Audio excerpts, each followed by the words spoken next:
ফেসবুকে একটা ভিডিও দেখেছিলাম যেখানে বলছে যে লেবুর ললিপপ। তো আমি ভাবলাম যে বাড়িতে একবার ট্রাই করে দেখা যায় কেমন হয় লেবু মাখাটা, লেবুর ললিপপটা। তো তার জন্য আগে যাব লেবুটা পাড়তে।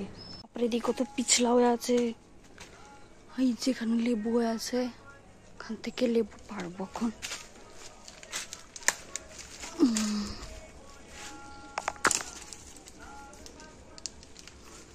এখানে একটা পাকা আছে।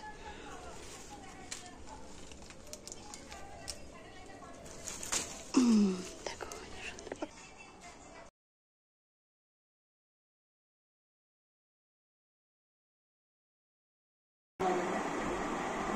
ভাজা জিরার গুঁড়া, লবণ, চিনি আর শুকনো লঙ্কার গুঁড়ো জল দিয়ে এভাবে মিক্স করে নিব।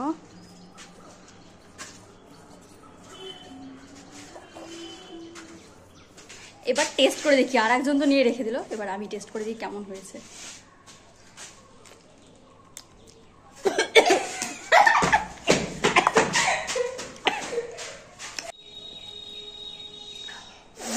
ঝাল